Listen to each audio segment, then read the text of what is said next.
Hi folks, in today's video I'm going to show you how I've managed to resurrect a couple of the old doors from the house and get them hung in the new garage conversion. So stick around and I'll show you how I did it. Right, I'm fortunate enough to have pretty much a full day out in the workshop, so I'm trying to do a few bits and bobs and have a bit of a tidy up. One of the jobs I really need to get done is to get some doors in the utility area. I need a door between the workshop and there. Now, this door is one of the ones from the house.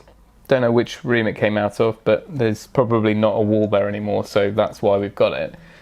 It's really quite tired and battered. It's been used temporarily as an external door. It's been used as a bench for the planting in the polytunnel, but I think there's still a bit of life in it, so I'm going to see if I can sand it back. There'll be loads and loads of holes to fill, and maybe, just maybe, we'll get something usable out of it. So, first up we need to strip back the top. I mean, to be honest, maybe it's beyond it. Of all the doors, I think this one may have seen better days. Do you know what? No, let's it's not a lost cause. First up, I'm just going to start hitting it with sandpaper. I think this is one that we attempted to strip with the heat gun years ago, and so there's some paint that's been taken off it, but the rest of it just needs to be stripped back. I'm not worried too much about bits of paint being left on there as long as they're completely knocked back and smooth. There'll be loads of holes to fill, and then we'll look at painting this, but I may well try and hang it just sanded for now, just so I've got a door.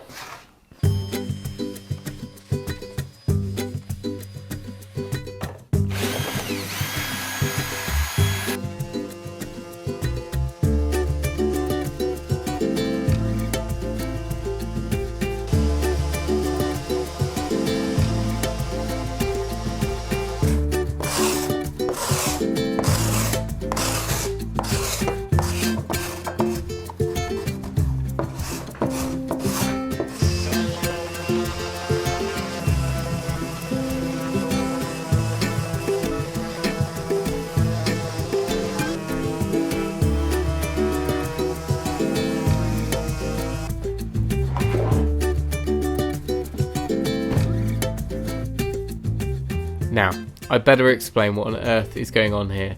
You may be wondering why there are fencing staples in the door. Obviously not an original feature. A previous owner of the house was an antiques collector, and being very safety conscious, several decades ago managed to staple security wire into all of the doors before overcladding them with hardboard. And we've got to face this task with another 10 doors in the house. But this is just me with a cheap Amazon metal detector, making sure that all of those were gone, especially because I need to cut these doors down to size, and the last thing I want to do is hit a staple.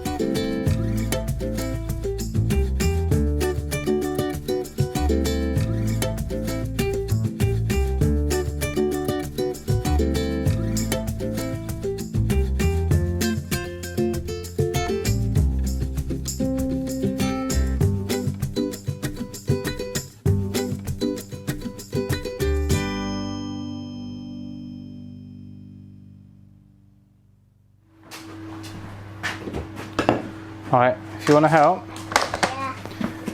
you can stand on there. Alright, the most important thing is that you don't get too much water on here. So you need to put your sponge in. Yeah?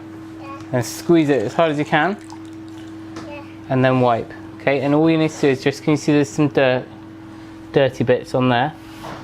Just wipe it until that's gone, okay? We don't want it to get too wet because I've got to paint it in a second. Move your stool for you. Okay, but you shouldn't lean on that stool because it's a bit dodgy.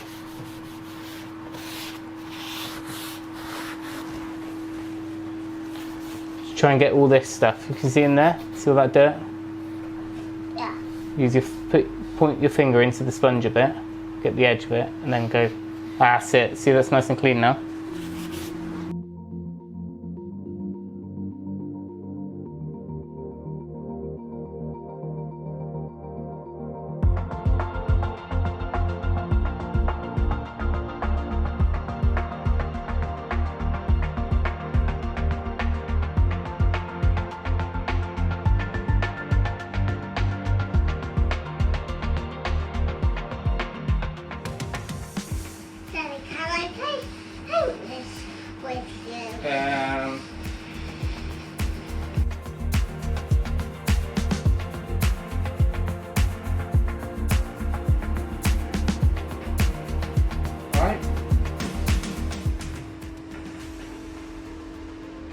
your job is in there. See the gaps? You're going to paint in that gap. But I'm not sure how clever this is. Don't try not to get any on my hoodie. And it's quite watery, this paint, okay? Runny. What you're doing is a tiny dip, yeah? And you're just going to brush in the groovy bits, okay? Don't paint down here because you're going to get it on your hoodie. Alright, there you go. You don't need much on your brush.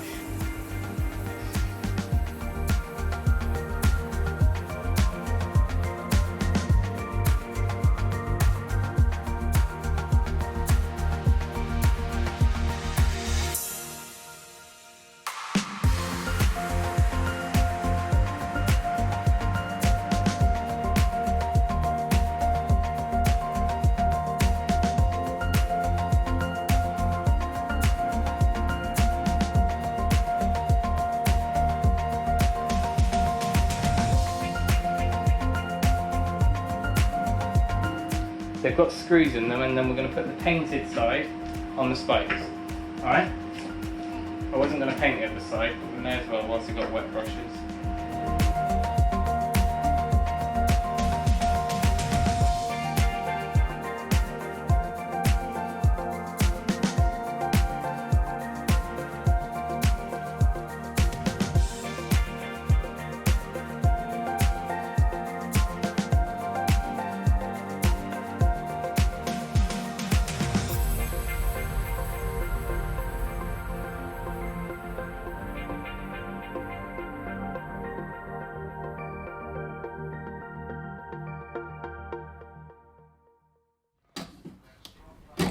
Now we get to the point where we need to start fitting hinges, replacing the old hinges, and also removing any of those security fixings and door contacts that were left in there. So I'm actually working on two doors. One we've painted and one is just sanded.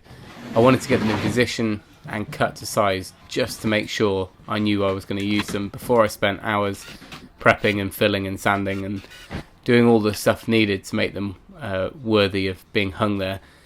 So at this point I've actually got two brand new oak veneered doors in the back of the van, and I'm trying everything to stay strong and use what we've got rather than, you know, stick in some new veneered not even solid doors.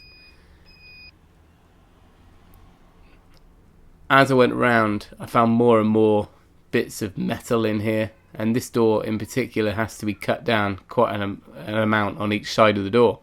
So fortunately I found some nails in the bottom using that metal detector, so I was able to get those out before going anywhere near it with the track saw.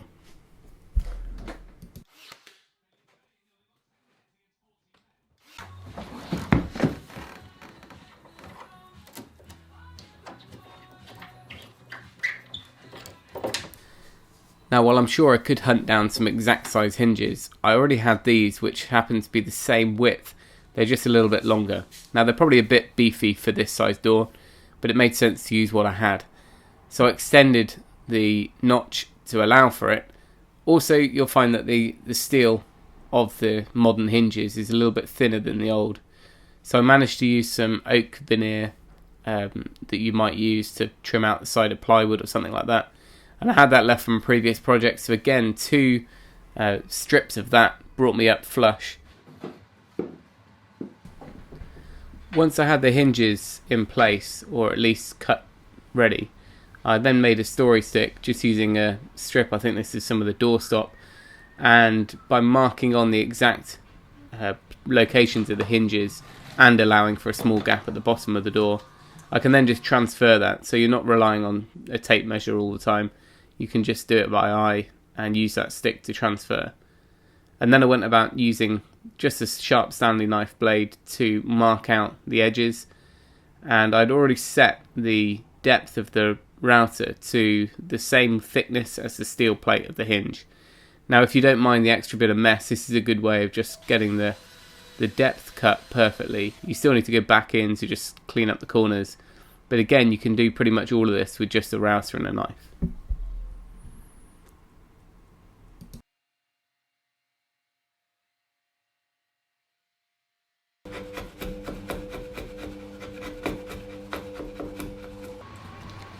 Then it was time to go about installing the hinges. So I trimmed that bit of veneer to size and I just left it loose because I may need to take it out to adjust the door, and there was no real need to glue it. Then I used a self-centering drill bit, which is perfect for the hinges, and that just drilled a small pilot ready for the screws.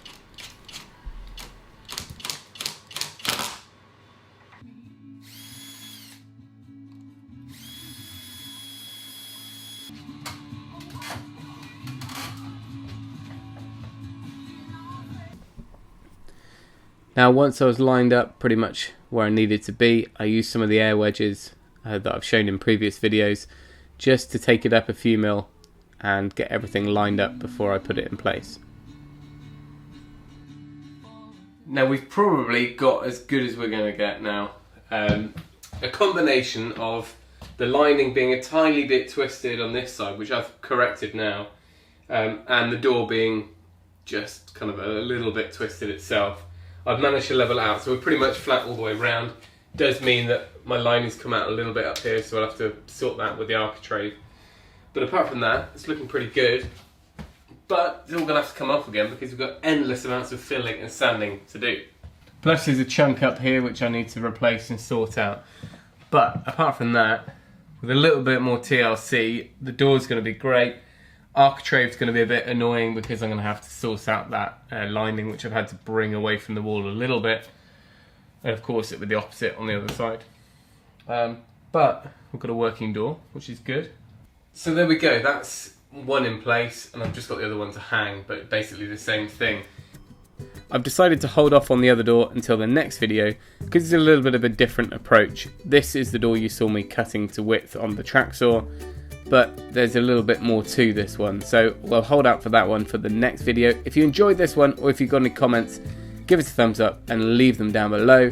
But apart from that, thanks for watching. Remember, if you can, do it yourself, and we'll see you next time.